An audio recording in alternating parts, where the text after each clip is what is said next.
ఇంకో main issue sir, సరే ఈ పోలీసులకు సంబంధించి వీళ్ళిద్దరి మధ్య ఈ వ్యవహారం ఎలా ఉంటే, ఈ టీడీపీ నేతలకు సంబంధించి ఎంపీలు ఎమ్మెల్యేల మధ్య ఈ గొడవలు ఏంటి? నా దగ్గర టికెట్ కోసం 5 కోట్లు తీసుకున్నాడని చెప్పేసి ఒక ఎమ్మెల్యే మాట్లాడడము, ఎంపీ మీద డైరెక్ట్గా ఆరోపణలు చేయడము, ఒక ఎంపీ ఇసుక రవాణా అక్రమాలు లేదంటే లా అండ్ ఆర్డర్ ఇవన్నిటినీ కూడా ఆయన చేతుల్లోకి తీసుకుని నియోజకవర్గాల్లో విచ్చడివిధిగా అవినీతి చేస్తానని చెప్పేసి మాట్లాడటం ఏంటి? ఈ వ్యవహారాలన్నీ చూస్తున్నప్పుడు ప్రజాస్వామ్యబద్ధంగా ఎన్నికైనటువంటి నేతలు మాట్లాడాల్సినటువంటి మాటలేనా? వాటన్నిటిని కూడా బహిరంగంగా ఇంత పెద్ద ఎత్తున చర్చకి తీసుకొస్తున్నారు. దీన్ని అసలు ఎలా చూడాలి? అంటే ఇవన్నీ వాస్తవాలే, జరిగిందేమో వాస్తవాలు ఇవన్నీ. సరే, ఆయన ఈయనకి ఇచ్చినాడా, ఈయన ఆయనకి ఇచ్చినాడా, ఎంత ఇచ్చాడు, 5 కోట్లు ఆయన అడిగాడా లేకుంటే ఈయన అడిగాడా?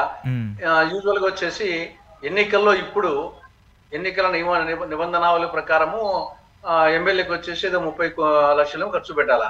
10 కోట్ల నుండి 30 కోట్ల వరకు ఖర్చు అందరికీ తెలిసిన విషయమే. కాబట్టి ఈ డబ్బు అంటే ఎంపీకి వచ్చేసి 100 కోట్లు 200 కోట్లు ఖర్చు పెట్టే అందరికి తెలిసిన విషయమే. కాబట్టి ఈ నేపథ్యంలో ఎమ్మెల్యే ఎంపీ రెండు కంబైన్డ్ గా వస్తున్నాయి కాబట్టి నేచురల్ గా కొన్ని సందర్భాల్లో ఏముందంటే ఎంపీని ఎమ్మెల్యేలు అడుగుతారు, మేమందరం చేస్తే కదా నువ్వు గెలిచేది, నువ్వు ఒక 100 కోట్లు అనుకుంటే మాకు 7 నియోజకవర్గాల్లో మాకు నియోజకవర్గానికి 10, 12, 13 కోట్లు ఇవ్వమని చెప్పేసి ఎమ్మెల్యేలు అడిగే వాళ్ళు కొందరు ఉన్నారు. కొందరు వచ్చేసి ఎంపీ కొంత